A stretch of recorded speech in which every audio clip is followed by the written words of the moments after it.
Nah, kalau kita lihat chapter satu kita ya, memang itu berkenalan dengan kenapa komunikasi analog itu berubah jadi digital. Dan terutama yang sangat menguntungkan adalah yang nomor satu ini ya, bahwa sistem komunikasi digital bisa meregenerasi sinyal sampai sempurna di titik operasi tertentu ya, karena eh, kalau sinyal analog error itu dijumlahkan, diakumulasi, tidak bisa dibedakan lagi dari sinyal aslinya. Jadi regenerasi sinyal sempurna itu tidak mungkin ya. Lalu keuntungan-keuntungan yang lain yang terikut karena sistem itu jadi digital ya, itu juga cukup signifikan ya. Terutama yang kedua ya, bahwa teknik untuk error detection dan error correction itu jadi lebih memungkinkan ya. Dan kalau tadi polos digital aja sebenarnya dibanding analog udah menjanjikan lebih tahan error. Begitu ada error detection dan error correction lagi, lebih tahan lagi begitu ya. Jadi ini keuntungan ganda ini. Satu sama dua ini yang paling penting ya. Terus keuntungan-keuntungan lain juga cukup apa signifikan, cuman tidak sepenting dua yang pertama ini ya. Misalnya teknik-teknik seperti memotong sinyal dalam satuan-satuan waktu yang kecil ya, milisecond atau microsecond ya, sifatnya time division multiplexing ya, atau TDMA, time division multiple access misalnya, yang dipakai di GSM, karena GSM juga udah digital ya. Itu jadi bisa dilakukan karena kita memang punya potongan-potongan sinyal yang terdigitalisasi, terus kita bisa bilang gantian ya. Oh, nanti di channel saya lewat kelompok sinyal ini dulu, terus nanti gantian saya switching time-nya gitu. Kalau di teknik analog kayak gitu nggak bisa ya, karena sinyal kita itu continue gitu aja ya, nggak discrete, nggak digital ya, dan apa? Jadi nggak ada kemungkinan ya untuk melakukan time division multiple access. Adanya frekuensi division multiplexing yang punya banyak problem.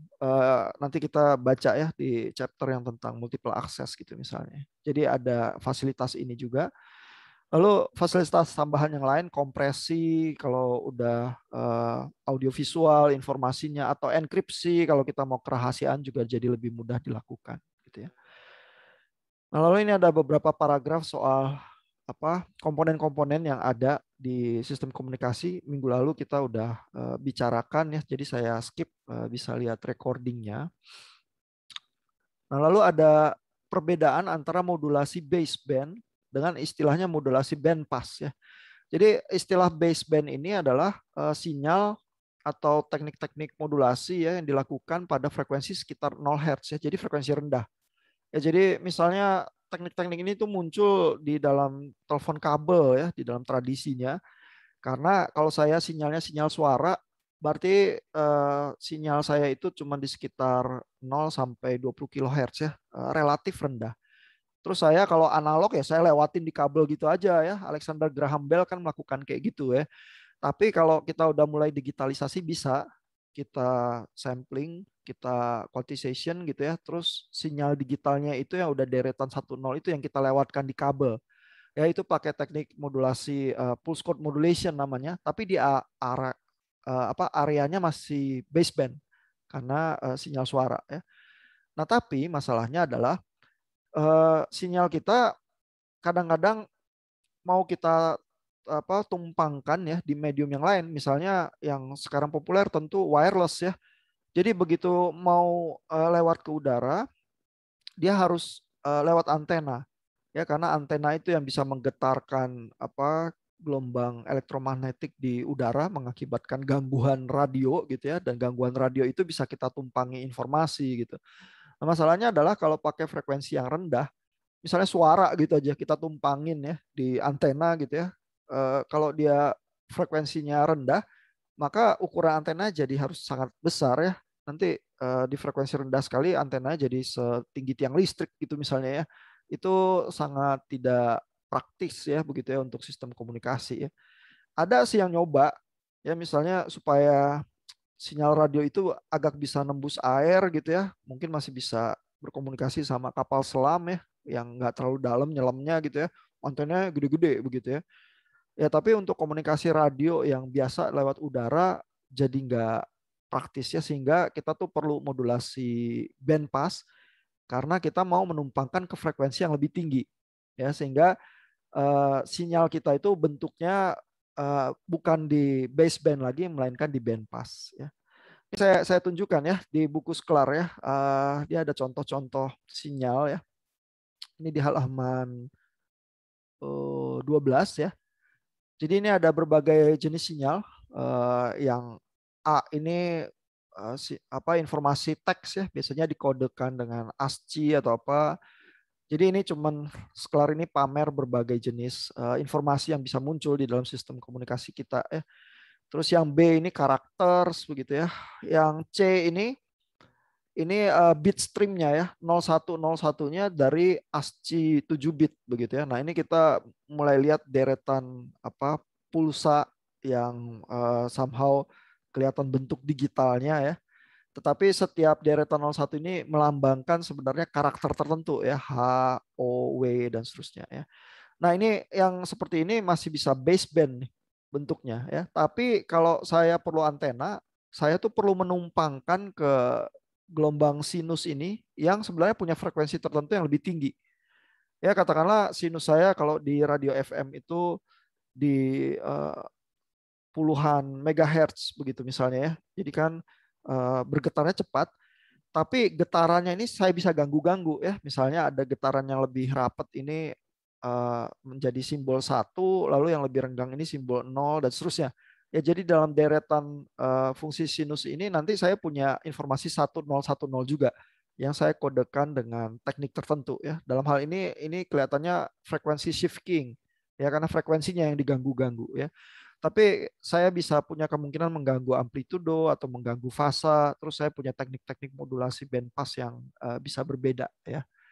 Jadi ini contoh yang ditunjukkan oleh Sklar di bukunya ya. Nah, kita balik lagi ke lecture notes kita sedikit ya. Ini ada sedikit pembahasan untuk berkenalan dengan channel coding ya, yaitu tugasnya melakukan error detection dan error correction. Kalau source coding itu untuk kompresi begitu ya. Nah, lalu ini ada persamaan itu tadi yang ditunjukkan oleh Pak Austin ya di videonya, bahwa sinyal itu bentuknya yang di receiver adalah sinyal yang di input dikonvolusi dengan channel lalu ditambah dengan noise ya. Ini persamaan umum sekali di dalam sistem komunikasi digital ya. Nah, ya lalu ada pembahasan noise AWGN ya. Ini saya lewatkan ya karena Bapak Ibu bisa lihat di videonya. Lalu ini ada persoalan sinyal sistem itu tadi ya, bahwa kalau di time domain, kalau sinyal saya lihat terhadap perubahan waktu, maka sinyal itu terkonvolusi ya. Kalau kita mau tulis matematikanya, kalau ingat lagi Haykin ya, ini integral X tau H T minus tau D tau ya. Ini Bapak Ibu waktu kalau ujian sinyal sistem udah menghitung ya hal-hal semacam ini. Di kuliah komunikasi digital tidak diharapkan untuk menghitung ya, tapi memahami prinsip-prinsip lebih lanjutnya ya. Dan di frekuensi domain, operasi konvolusi ini menjadi operasi perkalian. Ya, sehingga kalau di frekuensi domain, kalau yang kita lihat sinyalnya frekuensi, maka Y fungsi F dibagi HF kita dapatkan sinyal aslinya lagi XF begitu ya, sehingga operasinya di frekuensi domain tampaknya lebih mudah untuk mendapatkan sinyal inputnya kalau kita tahu channel H-nya gitu ya. Nah, ya ini ke arah bandwidth dilema ya, saya lewatkan ya, Bapak Ibu bisa baca ininya lecture notes-nya. Saya mau bahas hal-hal itu yang tertulis di lecture notes langsung dari Sklarnya ya, supaya Bapak Ibu juga berkenalan dengan beberapa konsep lagi yang belum ada di lecture notes itu ya. Ini saya share lagi ya sekarang Sklarnya.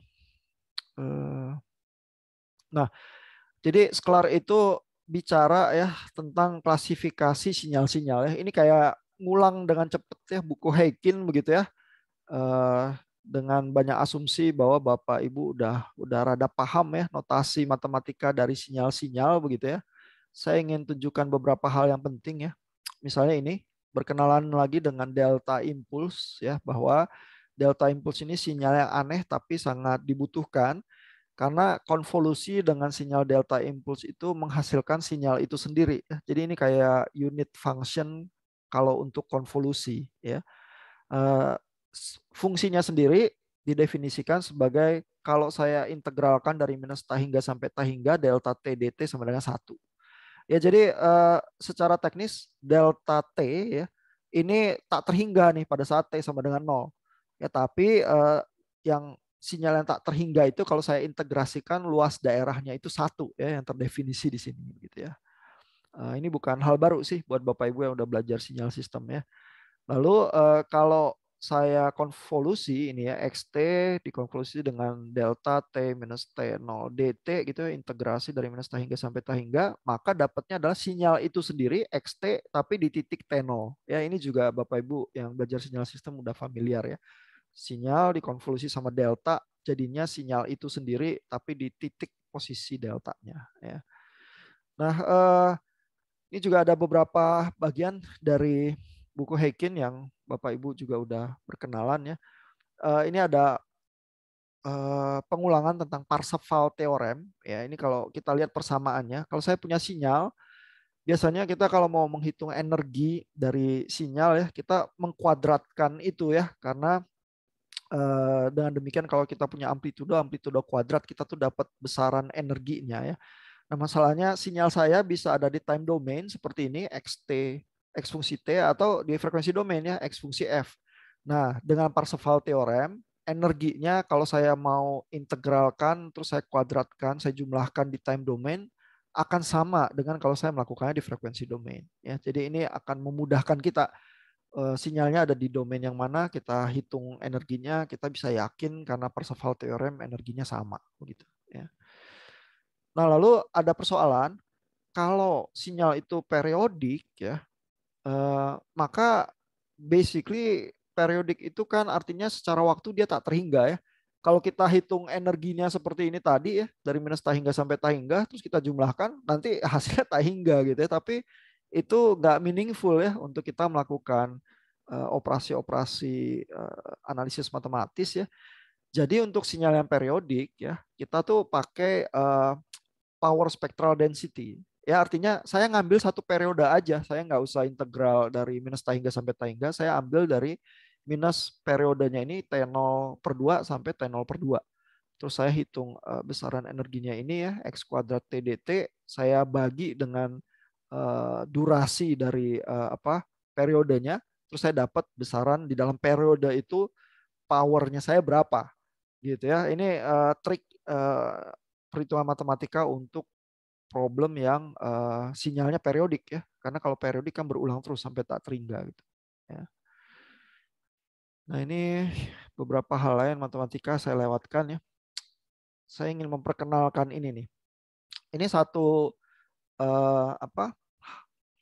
hal yang kita akan bertemu berkali-kali ya. Notasi matematika ini ya, autocorrelation dari satu sinyal ya. Ini sangat mirip dengan konvolusi ya, hanya tandanya itu positif ya. Jadi kalau Bapak Ibu yang paham konvolusi ya, ini kalau lihat rumusnya ya, integral minus t hingga sampai t hingga xt terus x t plus tau ya. Kalau konvolusi itu t minus tau.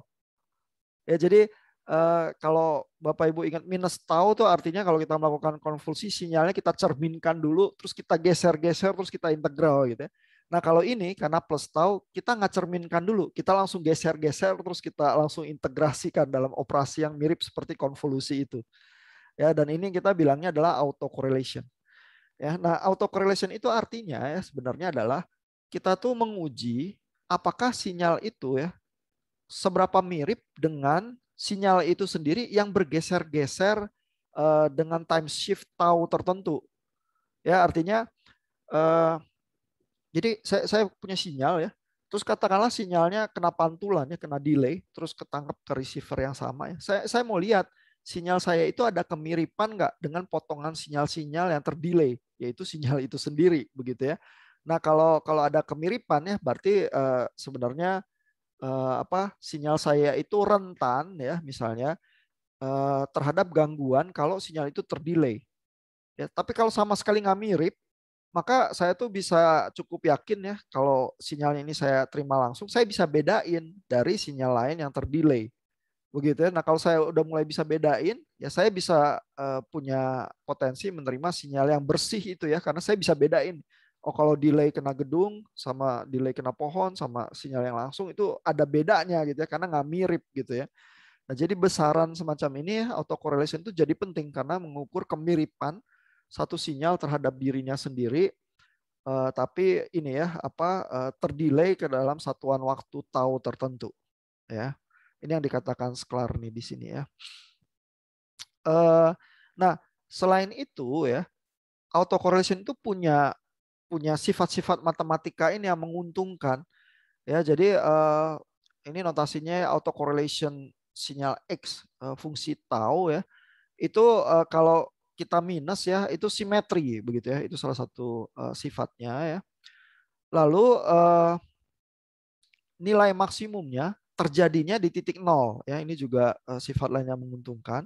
Nah, sifat lain lagi yang sangat berguna adalah autocorrelation ini kalau saya Fourier transform ya, dan Bapak Ibu yang belajar sinyal sistem juga udah terbiasa ya dengan Fourier transform, bahwa saya bisa mentransform sinyal dari time domain ke frekuensi domain ya dengan Fourier transform itu, maka saya dapat energi dari sinyal itu ya. Ini spectral density-nya ya, dan ini berrelasi secara Fourier transform ya, jadi sangat menguntungkan ya. Lalu sifat yang lain adalah korelasi ini, fungsi korelasi ini kalau kita ambil di titik nolnya aja itu adalah energi dari sinyal tersebut. Gitu ya. Jadi ada menghitung korelasi itu menjadi hal yang cukup standar ya di semua sistem komunikasi karena sifat-sifat yang menguntungkan ini. Gitu ya. Ini fungsi yang sangat penting ya di dalam sistem komunikasi terutama digital. Nah, ya ada ini beberapa bagian saya lewatkan lagi ya, Bapak Ibu bisa baca sendiri ya. Lalu Sklar itu masuk ke dalam persoalan bagaimana memodelkan random signals. Ini ada hubungannya sama noise. Ya, karena satu-satunya cara kita memahami noise ya adalah dengan kita memodelkan itu secara probabilitas ya, bahwa noise itu punya kemungkinan muncul, tapi kemungkinan munculnya ya bukan sesuatu yang deterministik ya, bukan sesuatu yang selalu muncul noise-nya begitu, melainkan statistical begitu ya. Sehingga alat statistik yang kita bisa pakai yang disebut dengan random variables ya. Nah, jadi kalau misalnya kita punya random variable XA ya, itu didefinisikan secara formal matematik ya sebagai menghubungkan satu random event A dengan satu real number. Misalnya aja kalau kita ambil yang sederhana ya, saya flipping coin gitu ya, melempar koin. Maka saya tuh bisa selalu dapat head atau tail ya, atas atau buntut begitu ya.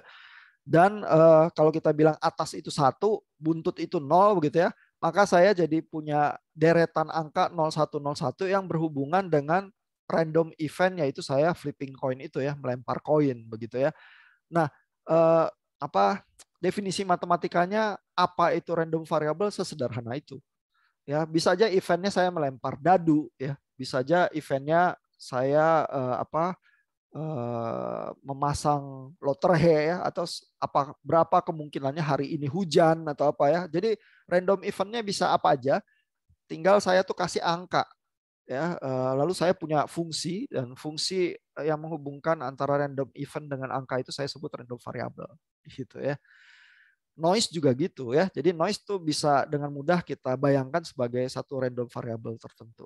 Ini ada beberapa bagian saya lewatkan ya. Tapi saya ingin menunjukkan gambar yang ini. Jadi kalau kita punya random number ya, maka ya yang kita hadapi ya sebenarnya adalah saya tuh punya sampel ya, sampel function ya. Jadi di arah sumbu Y ini ya saya tuh punya kemungkinan. Katakanlah kalau saya ngelempar dadu ya, maka sampel function saya itu kalau dadu saya sisinya 6 ya, 1 sampai 6 begitu ya. Jadi di arah sumbu Y ini sebenarnya arah variabelnya tuh kemungkinan statistik ya. Nah, tapi kalau saya tuh melihat random variable itu sebagai sinyal ya, maka sinyalnya kan juga berubah terhadap waktu ya. Jadi di sumbu X ini ada sumbu waktu nih. Sedangkan di sumbu Y-nya adalah kemungkinan statistik. Dan setiap kali kita tuh menghadapi random variable itu yang bergoyang, baik di dalam kemungkinan statistik sumbu Y maupun terhadap waktu. Karena dia di waktu tertentu dia merupakan sinyal terhadap fungsi waktu, begitu ya. Jadi kita punya semacam space dua dimensi ini yang menggambarkan kemungkinan statistik di sumbu Y dan perubahan sinyal terhadap waktu di sumbu X, begitu ya. Jadi kalau saya ngambil sinyal yang ini XJ fungsi T gitu ya, ini tuh satu bagian sampel dari banyak sekali sampel lain kemungkinan statistik yang mungkin. Dan kalau saya ambil jalur yang ini aja di titik waktu tertentu saya bisa lihat sinyalnya ini. Tapi di kemungkinan sampel yang lain, alternatif statistik yang lain bisa yang ini, bisa yang ini gitu ya, di waktu yang sama. Ya. Jadi secara formal matematik kita melihat semacam fungsi dua dimensi seperti ini. Ya. Begitu saya lihat random variable, maka saya lihat dua dimensi ini, gitu ya. Nah lalu ada ini nih, ada definisi-definisi ya yang memudahkan kita berpikir sedikit ya, karena berpikir random variable dengan seluruh kerumitannya itu kadang-kadang membuat otak kita lelah gitu ya. Lalu ini Sklar ini membuat definisi-definisi yang penyederhanaan ya. Jadi salah satu hal yang menolong kita ya adalah random process XT ya. Itu disebut stationary in the strict sense jika tidak ada karakter statistiknya, sifat-sifat statistiknya yang dipengaruhi oleh pergeseran di dalam waktu, gitu ya. Jadi ini tuh sifat khusus ya. Kita harus bayangin kalau secara umum semua random variable itu bergerak secara statistik, bergerak secara waktu. Ya. Nah, tapi buat Bapak Ibu yang familiar dengan sinyal sistem ya, kita punya konsep time invariance gitu ya. Nah, stationary ini mau mengatakan bahwa sifat-sifat statistik dari random proses kita itu, dari random variable kita itu kalau saya geser-geser waktunya ya itu tidak berubah gitu. Jadi kita punya semacam mirip seperti time invariance itu, kita tidak takut terhadap pergeseran waktu gitu ya. Karena kalau kita lihat di sini ya, sebenarnya kalau waktu kita geser nggak di titik TK ini, kita geser ke waktu yang lain ya, maka sampel statistik ini sifat statistiknya bisa aja lain ya. Tidak ada jaminan bahwa sifat statistik itu sama begitu ya. Kalau jadi katakan lagi nih, kalau saya ngelempar dadunya pagi-pagi sama saya ngelempar dadunya malam-malam, sebenarnya tidak ada jaminan bahwa ini statistiknya sama gitu ya. Terutama kalau dadu saya itu ternyata berubah berdasarkan waktu ya. Malam lebih keras, pagi lebih lembek gitu ya. Wah, saya kacau nih ya, saya punya random variabel yang sangat kompleks gitu ya. Tapi kalau random proses itu stationary ya, artinya saya geser-geser waktunya, sifat-sifat statistiknya tidak berubah. Nah, ini lumayan ya, kita bisa analisis dengan lebih baik ya. Nah, tapi stationary yang di dalam sense yang keras, artinya semua sifat statistik itu tidak berubah kalau ada perubahan waktu. Nah, ada sifat stationary yang lebih lemah ya. Ini lebih ini lagi lebih enteng lagi syaratnya ya. Jadi a random process is said to be wide sense stationary ya. Jadi stationary dalam pengertian yang luas. Yang penting adalah kalau nilai mean ya, nilai rata-rata dari random process itu konstan. Ya, jadi artinya nilai rata-rata kalau saya ngelempar dadu ya, nilai rata-ratanya itu nggak berubah gitu ya. Lalu juga yang kedua adalah autocorrelation yang nggak berubah. Ya, jadi kembali ya, sifat autocorrelation itu jadi penting ya. Jadi ada kalau dua sifat statistik ini dari random proses saya itu nggak berubah, saya udah bisa bilang bahwa random proses saya ini ya oke lah, stationary dalam pengertian yang luas ya, istilahnya WSS. Jadi nggak mesti strict science ya, semua karakteristik statistiknya itu nggak berubah, itu sulit sekali ya secara matematika untuk dituntut begitu ya. Karena kan jadi harus dipastiin semua sifat statistiknya nggak berubah terhadap waktu. Tapi kalau rata-ratanya ini min-nya nggak berubah, autocorrelation-nya nggak berubah, ya udahlah, oke lah kita bisa bilang dia white sands stationary gitu ya. Nah ini sih pembicaraan soal definisi-definisi ya. Tapi nanti kalau Bapak Ibu baca buku lain, terus ada yang nyebut gitu aja, ini asumsinya white sands stationary ya. Bapak Ibu mau memastikan bahwa Bapak Ibu tuh tahu apa yang sedang dibicarakan gitu ya. Dan Sklar ini memperkenalkan kita terhadap konsep-konsep itu ya. Nah misalnya ini ya, for a white sands stationary process, the autocorrelation function is only a function of the time difference tau T1 minus T2. Ya jadi artinya kalau kita melakukan autocorrelation ya, terus di waktu yang perbedaan waktu tertentu, maka autocorrelation saya hanya ditentukan oleh time difference ini ya. Jadi misalnya T1 minus T2 ini kalau selama dia besarnya tau, maka autocorrelation saya nggak berubah. Saya nggak peduli ya kalau misalnya ini T5 minus T4 tapi besarnya tau juga, pasti sama juga. Kalau prosesnya tidak white sands stationary, saya nggak punya jaminan itu gitu ya, bahwa dia terhadap tau saja bergantungnya ya. Dia bisa aja tergantung T1-nya nih atau tergantung T2-nya gitu misalnya ya. Jadi white sands stationary itu memudahkan kita karena kita bisa punya asumsi bahwa random proses kita itu agak jinak ya sebenarnya terhadap perubahan waktu. Nah, lalu ya kita punya konsep lagi yang disebut dengan ergodicity. Ya, ini juga harus berimajinasi sedikit ya untuk membayangkannya ya. Nah, ini ada apa definisinya ya. An ergodic process ya adalah yang time averages-nya sama dengan ensemble averages-nya. Ya, ini ensemble averages ya, itu maksudnya adalah disumbu Y ke arah goyangan statistik. Kalau time averages itu kita membuat rata-rata ke arah time. Ya. Kita ingat ya, random proses kita itu dua dimensi itu ya, ada besaran statistiknya, sumbu Y, ada besaran waktu.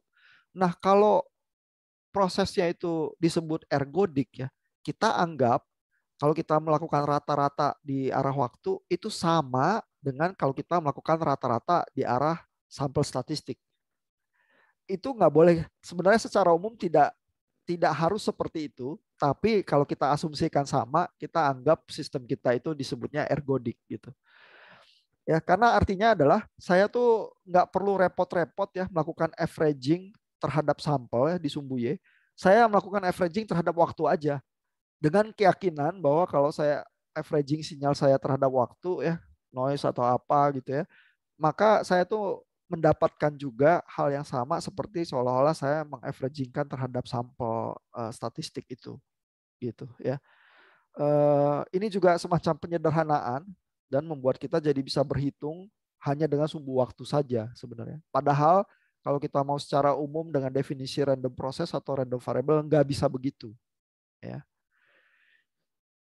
Eh, nah, terus ini Sklar juga bilang ya, menguji ergodicity dari random process itu sangat sulit biasanya. Ya, jadi in practice ya, biasanya kita hanya membuat intuitive judgment saja ya. Apakah melakukan asumsi ergodicity itu reasonable atau enggak ya? Memperlakukan bahwa di arah ensemble statistik itu sama aja dengan di arah waktu. Begitu ya. Uh, dan di sistem-sistem komunikasi asumsi itu masih boleh ya, masih masuk akal ya, sehingga kita bisa asumsikan random waveformnya itu ergodik ya di dalam nilai rata-rata dan di dalam autocorrelation functionnya terhadap waktu gitu ya. Tapi basically Sklar itu mengakui menguji ergodicity itu sangat sulit. Jadi kita asumsiin aja bahwa bisa, terus udah kita hitung matematikanya terhadap waktu aja sama seperti terhadap sampel gitu ya. Nah ini konsep-konsep yang berguna kalau kita baca Sklar ya, dan tampaknya sulit dipahami karena harus berimajinasi ya di arah sampel, di arah waktu gitu ya. Jadi buat yang nggak terbiasa berpikir probabilitas statistik atau random variable bisa agak agak ini ya menuntut imajinasi yang cukup tinggi gitu ya. Nah, sampai sini dulu ada yang bingung, ada yang ingin coba ditanyakan atau dikomentari? Oh, saya mau nanya sama apa tactic saya yang minggu kemarin, Pak, yang nomor 3, Pak. Iya, Yang Bekasi itu mengapa filtering menyebabkan distorsi pada sinyal? Tadi kan saya bahas cuma satu hal doang kan Pak, yang mengenai apa perbedaan strategi itu, yang satu lebih sempit. Kalau filternya lebih sempit artinya dia ngikutin apa bandwidth dari filternya kan Pak. iya. Nah, kalau misalnya itu cuma karena itu aja Pak, distorsi dari filter Pak. Apa ada penyebab apa bisa karena hal lain juga Pak? Dia maksudnya distorsi terhadap sinyal ya. Iya, sinyal. Nah, Jadi, nah, semua channel communication itu kan sebenarnya berfungsi mirip seperti filter ya, karena kan kita kalau apa transmisiin sinyal ke channel artinya kita konvolusi, artinya sinyal itu kita lewatin filter yang bentuknya medium channel communication itu ya. Jadi dan itu belum memperhitungkan noise. Ya jadi baru persamaannya RT sama dengan S konvolusi H gitu doang. Belum tambah NT-nya ya. Jadi Sklar itu juga mau menunjukkan ya bahwa tanpa noise yang AWGN itu aja sinyal kita itu bisa udah kena distorsi karena channel kita itu melakukan operasi konvolusi itu ya, dan kalau filtering kita kurang broadband ya dibanding sinyalnya, langsung sinyal kita itu kemakan spektrumnya gitu ya. Itu yang penting di situ sih. Jadi jangan jangan pikir ya bahwa oh ya saya pokoknya kanal saya bisa saya jamin nggak ada noise gitu ya. Ya jangan pikir bahwa dengan demikian sinyal kita nggak terdistorsi. Ya begitu apa medium kita punya keterbatasan bandwidth pada saat itu langsung terjadi distorsi. Dan pada kenyataannya nggak ada medium yang bandwidthnya tak terhingga, ya kan? Nggak ada ya. Jadi masalahnya selalu adalah apakah bandwidth saya itu cukup ya untuk melewatkan sinyal saya, dan sinyal saya itu spektrumnya seberapa besar. Ya kalau sinyalnya cuma audio gitu ya spektrumnya kecil, nggak apa-apa ya. Lewatin channel yang bandwidthnya kecil juga. Tapi begitu saya mau transmisiin film atau apa audio visual, saya butuh bandwidth yang gede. Nah, jangan coba-coba ya melewatkan itu ke sistem yang narrow band, pasti nanti distorsi gitu misalnya karena bandwidthnya nggak cukup ya. Itu sih yang penting sih dari diskusi filtering itu sih Pak Austin. makasih Pak. Ya. Kita coba lihat lagi ya. Nah ini diskusinya Sklar ya mulai masuk ke daerah ini yang melibatkan Gaussian noise ya, karena kita ingat tadi ya bahwa noise kita itu modelnya adalah pertama aditif ya, dia penjumlahan, terus white untuk semua frekuensi dia flat ya. Nah, tapi dia punya distribusi Gaussian. Nah, itu artinya apa? Gitu ya. Buat Bapak Ibu yang udah belajar probabilitas udah terbiasa juga ya melihat bentuk-bentuk yang kayak gini. Ini apa? Power density function ya, PDF istilahnya untuk fungsi normal ya. Bapak Ibu ngomong-ngomong udah pernah ambil kuliah probabilitas dan statistik? Pernah Pak.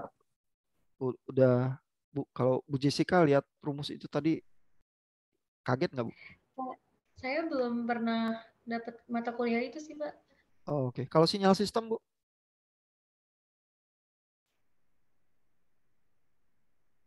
Sinyal sistem ada, cuma kalau untuk perhitungan kayak gininya nggak dibahas. Oh, tapi kalau misalnya konvolusi, pernah tahu nggak Bu konvolusi itu apa?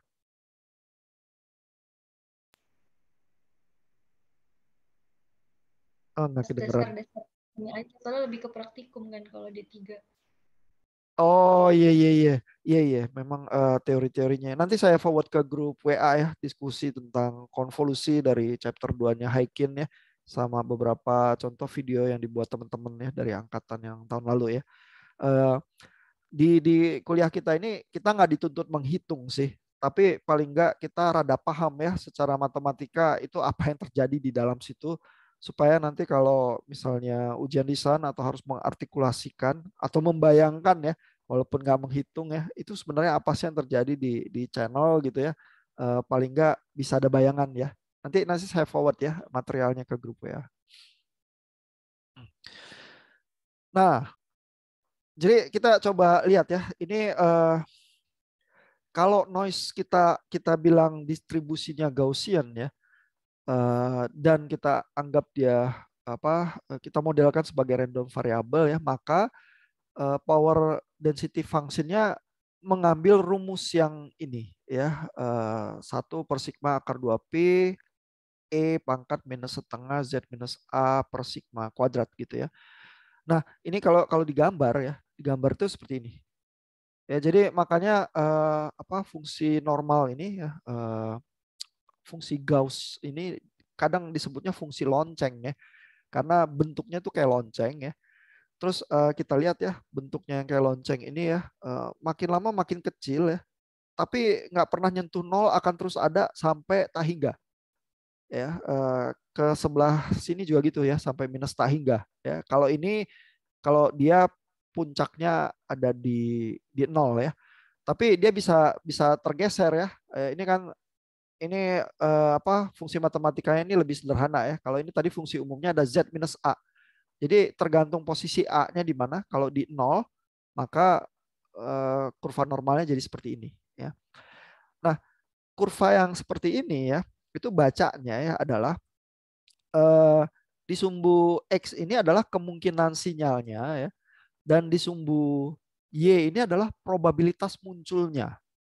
Ya, jadi katakanlah ya, kalau di transmitter saya transmit sinyal tertentu ini yang eh, nggak mesti di posisi nol ya. Gunungnya ini kan bisa geser ke posisi tegangan 5 volt atau apa ya.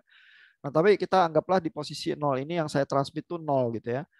Nah, maka begitu kena noise Gaussian ya, maka saya tuh punya probabilitas bahwa sinyal yang saya terima bukan yang saya pancarkan ini, melainkan misalnya ini sinyal 1 ya.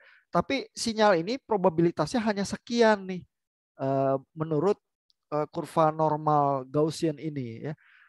Jadi sinyal 1 ini lebih sering munculnya daripada sinyal 2. Karena kalau sinyal 2 probabilitasnya lebih kecil lagi, lebih rendah. Jadi di sumbu Y ini tuh probabilitas ya.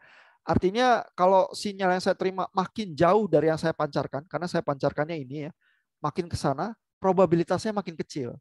Dan makin kecilnya itu sesuai dengan kurva Gaussian ini. Kalau sampai tak hingga ya, maka sinyal yang tak hingga itu kemungkinannya praktis nol gitu ya. Tapi nggak benar-benar nol sih, cuma sangat kecil ya. Dibandingkan misalnya sinyal yang 1 ini probabilitasnya itu masih cukup besar gitu ya. Artinya kalau saya transmit sinyal yang di tengah ini ya, yang di rata-ratanya fungsi Gaussian-nya, sinyal itu akan goyang-goyang ya, karena akibat dijumlahkan dengan Gaussian noise ini. Tapi goyangnya seberapa ya, tergantung kemungkinannya ini yang digambarkan di sumbu Y-nya gitu ya. Jadi makin jauh dari nilai aslinya, probabilitasnya makin kecil gitu ya. Jadi kalau saya transmisiin sinyal di sini, terus saya bisa terima di sini ya. Saya bisa terima di sini, saya bisa terima di titik-titik ini ya. Cuma makin menjauh, titik-titiknya makin renggang. Artinya probabilitasnya makin kecil gitu ya. Jadi caranya melihat kurva ini tuh seperti itu ya. Dan noise kita bentuknya seperti ini. Artinya noise yang dekat-dekat sama sinyal yang kita kirim itu akan sering. Lalu noise yang lebih jauh yang tahu-tahu jadi besar sekali amplitudenya akan lebih jarang begitu. Nah, kenapa Gaussian function ini jadi sangat populer ya sebagai model yang standar untuk noise ya? Karena ini ya, Sklar itu membicarakannya di sini ada yang disebut dengan teori central limit. Ya, central limit theorem ini ya mengatakan ya bahwa probability distribution dari sejumlah random variables ya, dan random variables itu semacam sumber noise ya atau sumber sinyal ya, yang secara statistik itu independen ya. Jadi saya punya banyak sumber noise, lalu sumber noise itu secara statistik sangat independen, tidak tergantung satu sama lain ya, yang masing-masing itu mendekati Gaussian begitu ya. Maka kalau saya jumlahkan semuanya ini, jumlah totalnya itu juga mendekati Gaussian kalau J-nya ini mendekati tak hingga. Ya, jadi kalau sumber noise saya mendekati tak hingga, artinya sangat banyak sumber noise. Lalu masing-masing itu bisa saling tidak berhubungan noise ya. Tapi kalau saya jumlahin, nanti akan mendekati Gaussian gitu. Jadi ini tuh sifat yang sangat enak ya secara matematis. Kenapa? Karena kalau misalnya di medium kita ya, kita kan kadang nggak tahu ya noise itu apa aja sumbernya secara pasti ya. Tentu ada yang dominan, tapi kan banyak sekali sumber noise-nya ya. Tapi yang kita bisa yakin adalah kalau sumber noise yang banyak itu, terus kita yakin itu sumber noise-nya masing-masing independen, terus kita jumlahin begitu ya, nanti pokoknya noise kita bentuknya akan Gaussian, gitu ya. Sehingga fungsi Gaussian ini jadi semacam standar untuk memodelkan noise gitu. Makanya noise standar kita yang paling basic namanya AWGN ya, additive, white, terus Gaussian noise begitu ya. Gaussiannya artinya mengikuti distribusi fungsi Gauss ini. Ya. Nah mungkin itu dulu perkenalan sama AWGN yang lebih lengkap ya. Ada pertanyaan nggak? Saya belum ada, Pak. Oke. Kalau bingung nanti bisa baca lagi dikit-dikit lagi ya. Nah, terus ini Disklar melanjutkan dengan white noise ya, tapi konsep white itu lebih gampang kita mengerti ya, bahwa noise-nya itu sama besarnya untuk semua frekuensi. Ya biasanya typically sampai 10 pangkat 12 Hz, ini udah gede banget begitu ya. Nah, jadi kalau digambarkan secara spektrum seperti gambar ini ya, ini secara fungsi frekuensi, noise-nya itu flat ya untuk semua frekuensi, ini white noise. Dan Bapak Ibu ingat kalau fungsi frekuensi ini ditransform ke time domain, jadinya tuh impuls. Ya, yang flat jadinya impuls. Yang impuls ditransform ke frekuensi domain jadinya flat. Gitu ya. Nah, kalau dia impuls ya, artinya sinyal yang white ini tuh tidak saling berkorelasi dengan sinyal yang lain gitu ya, karena dia delta impuls di titik 0 doang begitu ya. Sehingga itu juga sifat yang menguntungkan ya, artinya white noise itu tuh tidak terbelit dengan memori sinyal atau sistem yang ada di medium kita gitu ya. Kita bisa pastikan dia terpisah, dia jenis noise yang sangat simple begitu ya, yang masing-masing noise-nya independen dan frekuensinya flat begitu ya. Jadi ini ada sedikit ya penjelasannya ya. The delta function ini yang in equation 143 means that the noise signal NT is totally decorrelated from its time shifted version. Ya, jadi tidak berkorelasi sama sekali dengan fungsi-fungsi yang lain karena fungsinya cuma delta begitu ya. Nah, equation ini indicates that any two different samples of a white noise process are uncorrelated. Ya, jadi kalau saya punya dua sumber noise tapi dua-duanya sama-sama white, saya bisa yakin itu pokoknya noise saya itu nggak saling berhubungan ya.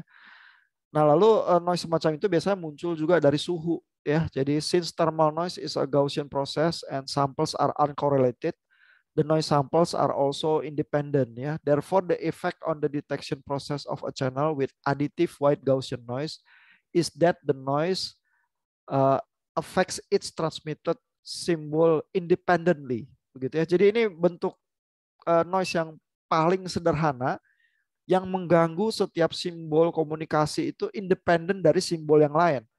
Ya karena kalau satu simbol itu terganggu tapi gangguannya itu berhubungan sama gangguan yang menimpa simbol yang lain, itu jadi complicated itu. Ya berarti kita mulai membayangkan itu ada operasi konvolusi, ada memorinya kali ya di situ ya. Karena simbol yang satu gangguannya berhubungan dengan simbol yang lain. Tapi kalau AWGN itu polos ya. Sehingga kalau kita lihat fungsi matematikanya tadi ya, konvolusi itu bisa kita modelkan secara matematik lokal cuman ada di H-nya doang. Ya, sehingga S konvolusi H itu menghasilkan R. Dan noise-nya itu terpisah sendiri independen ya. NT itu pokoknya nggak berhubungan sama H. Ya, kita jumlahin begitu aja sebagai noise yang sifatnya additive white Gaussian ke sinyal kita yang udah terkonvolusi gitu. Karena kalau kita nggak bisa pisahin ya white noise dan Gaussian noise-nya dari konvolusi sinyalnya, terus jadi ribet ya karena noise-nya aja terkonvolusi bukan cuma sinyalnya gitu ya. nanti matematika kita rontok semua buat ngitung gitu ya. Karena ngitung dekonvolusi dari sinyal aja udah berabe ya, apalagi mau ngitung dekonvolusi dari random variable gitu ya. Nanti kita sulit tidur gitu ya. Jadi ini sebenarnya asumsi-asumsi yang menyederhanakan problematika matematika kita sih sebenarnya. Nah,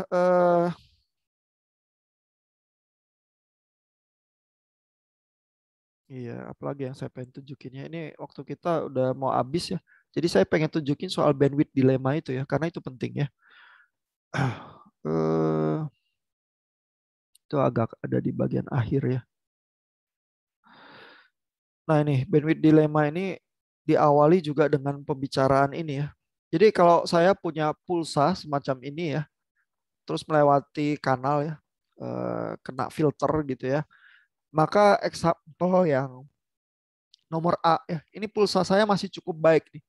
Artinya bandwidthnya ada yang motong sinyal saya ya, tapi sinyal saya terhadap waktu ini cuma jadi peang dikit di sini ya, dan di sini tuh penyok dikit gitu ya. Ini masih bisa kita kenali sebagai kotak dengan cukup oke gitu ya. Tapi kalau bandwidth saya makin parah, ya, makin banyak frekuensi yang kepotong ya, sinyal saya ini udah bisa peang nggak menyerupai kotak lagi gitu ya. Peangnya sampai segini ya. Tapi ya ini masih kita bisa bayangkan lah bahwa aslinya tuh kotaknya kayak gini gitu ya. Sehingga saya tuh masih bisa lah meregenerasi sinyalnya jadi 0 sama 1 ya kalau kita mau paksa gitu ya. Nah, kalau parah banget kepotongnya ya bahwa ini bandwidth dari sinyalnya ini jauh lebih besar dari bandwidth channelnya ya WF, maka peangnya ini lebih parah lagi ya. Ini udah sulit nanti dikenali dan bisa salah-salah begitu ya pulsanya ya. Nah, jadi bandwidth itu jadi sangat penting ya. Medium kita apa cukup ya menampung spektrum sinyal yang mau lewat gitu ya. Nah, jadi membayangkan sinyal atau sinyal kita itu bandwidthnya seberapa itu jadi penting karena kita mau ngukur channelnya itu sanggup atau enggak gitu ya. Nah, tapi sebenarnya definisinya bandwidth itu gimana sih? Nah, itu yang jadi problem gitu ya. Nah, ini dilemanya ini digambarkan di gambar ini ya, figur 119 ya, bahwa strictly band limited signal in time domain ya. Misalnya ini ya, yang C ini. Dia di time domain strictly band limited ya. Artinya waktu tertentu dia 0, nanti ada sinyal terus nanti 0 lagi ya. Nah, sinyal yang kayak gini yang sebenarnya mengandung impuls-impuls, karena kok dari nggak ada tiba-tiba ada ya, sebenarnya bandwidthnya tuh tak hingga ya, karena sinyal yang berubah dengan sangat cepat itu sebenarnya mengindikasikan ada frekuensi yang tinggi begitu ya. Jadi ini dari minus tak hingga sampai tak hingga nih sebenarnya technically ya. Lalu kalau kita mau batasi, kalau kita mau paksa di frekuensi ini terbatas, nah di time domain yang jadi tak hingga ya, ini kan sifat mirroring yang udah kita pelajari juga di sinyal sistem begitu ya. Jadi sebenarnya kalau saya mau buat filter yang sangat tajam begitu ya di frekuensi domain gitu ya, di time domain impuls responsnya jadi nggak bisa kita definisikan dengan cukup baik karena dari minus tak hingga sampai tak hingga nih. Ya, jadi ini problem nih. Ya, baik kita mau batasi di frekuensi domain maupun di time domain, tahu-tahu di domain yang sebelahnya terminalnya itu jadi nggak terkendalikan ya, karena lebarnya dari jadi minus tak hingga sampai tak hingga gitu. Nah, tapi dalam hal ini kita tetap butuh ya definisi sinyal saya tuh bandwidthnya berapa. Karena kan kita tahu itu tadi ya, kalau dilewatin di channel, terus channelnya bandwidthnya terbatas, sinyal saya terdistorsi. Jadi saya tetap perlu ya ukuran bandwidthnya berapa sebenarnya sinyal saya ya, supaya nggak terdistorsi begitu ya. Nah, sehingga katakanlah ya, technically spektrum kita itu tak terhingga begitu ya. Tapi engineer tuh come up ya dengan definisi-definisi supaya kita tetap masih bisa bekerja ya, menganggap bahwa spektrum atau bandwidth sinyal saya ini ada batasnya gitu ya, karena kan kalau tak terhingga kita langsung nggak bisa kerja gitu ya. Nah, batasnya apa aja ya? Misalnya yang pertama ini kita buat half power sebagai definisi batas bandwidth kita ya. Ini yang A nih. Ya, yang A artinya adalah power maksimum kita segini. Tapi di titik ini sama titik ini powernya udah turun jadi separoh. Ya, maka kita ambil bandwidthnya kita segini aja. Ya, half power bandwidth ini sering cukup juga dipakai ya karena cukup gampang ya, kita tinggal lihat peaknya terus turun sampai 3 dB dari peak itu, artinya powernya udah setengah, ya udah itu bandwidth kita gitu ya. Nah, lalu ada juga yang nggak mau ya pakai definisi ini, maunya pakai noise equivalent ya. Kalau noise equivalent itu yang B ya, berarti yang ini ya. Jadi di titik yang lebih rendah lagi, katakanlah noise-nya segitu ya. Kan di channel saya ada AWGN, lalu AWGN-nya besarnya segitu, terus kita ambil yang tepat di noise level itu, itulah bandwidth kita gitu misalnya. Ya bisa juga gitu ya. Nah, lalu kalau kita nggak suka lagi ya, kita bisa pakai alternatif yang ini, yang C ya, null to null bandwidth gitu ya. Nah, biasanya spektrum kita itu tetap punya titik nol ya. Ada sinyal yang ada titik nolnya, ada yang nggak ada juga sih ya. Tapi kalau dia punya titik nol ya, ya kita bisa ambil ya yang C ini ya, dari titik nol ke titik nol berikutnya, ya udah itu spektrum kita gitu. Nah, tapi bisa aja nggak praktikal ya null to null itu ya. Jadi ada ada alternatif lain yang D ini. Kalau kita definisikan 99% power ya. Kalau tadi yang half power bandwidth, yang ini yang A ini 50% power. Nah, kalau kita mau bilang 99% bisa. Yang artinya kita potong yang D ini ya. Artinya kalau kita potong yang ke belakang ini, itu adalah 0,5%. Lalu yang sebelah kiri ini kita potong ke sebelah sini, ini 0,5% lagi. Sehingga kalau kita potong kiri kanan, kita berkurang 1%. Sehingga yang di tengah total powernya adalah 99%. Nah, itu boleh juga ya pakai cara itu untuk bilang bahwa bandwidth dari sinyal saya itu bandwidth 99% powernya sekian gitu ya. Nah, tapi ada juga yang masih nggak puas ya, bisa juga ya kita kasih batasan-batasan yang lain ya. Misalnya adalah kalau sinyal saya besarnya 35 dB ya, atau batas 50 dB gitu misalnya ya. Itu bisa juga ya, kita kasih batas-batas power tertentu, terus saya mau ambil berapa banyak powernya gitu misalnya ya. Nah, jadi ya ini berbagai jenis definisi ya dari bandwidth satu sinyal. Mungkin yang lebih sering dipakai sih half power bandwidth ya, sama ya kalau ada null to null ya, kalau enggak, kalau mau lebih ekstrim ya 99% power gitu kali ya. Tapi half power bandwidth itu yang cukup sering sih. Dan kita jadi punya banyak definisi karena dilemanya adalah secara teknis sebenarnya bandwidth semua sinyal itu dari minus tahingga sampai tahingga. Gitu ya, sehingga terpaksa kita bekerja dengan berbagai definisi yang masih bisa menolong kita bekerja. Ya, saya rasa cukup sih dari chapter 1 ya. Sisanya Bapak Ibu kalau penasaran bisa baca sendiri. Dan jangan terlalu khawatir sama matematikanya ya.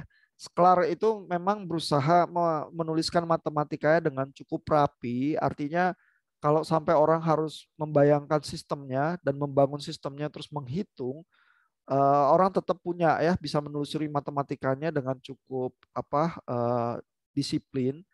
Tapi sebenarnya buku Sklar itu banyak ilustrasi dan gambar-gambar ya, itu menolong kita memahami konsepnya. Ya, karena kalau matematikanya sih ya kalau udah sekali dilakukan oleh mesin atau komputer, karena ini kan digital semua, ya udah gitu ya. Maksudnya nggak perlu juga Bapak Ibu ngerjain di kertas terus ngitung konvolusi seumur hidup gitu kan, nggak perlu gitu ya. Basically kita melakukannya pakai Fourier transform terus atau inverse Fourier transform, terus kita punya sistem 4G kita itu yang bisa mengambil sinyalnya dari udara gitu ya. Nah, tapi pemahaman tentang berbagai konsep, prinsip dan cara kerja mekanisme berbagai teknik itu yang kita incar sih di kuliah kita. Ada pertanyaan? Komentar? Saya udah belum ada lagi, Pak. Oke. Bu Jessica, ada yang penasaran?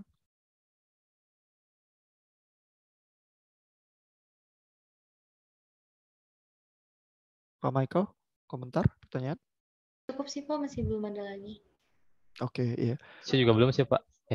Iya, ntar kalau kaget-kaget dengerin lagi recordingnya, baca lagi sklarnya gitu ya. Terutama nanti kalau chapter-chapter berikutnya ya, mengasumsikan pemahaman-pemahaman tertentu mungkin kadang-kadang harus ada yang diulang sih.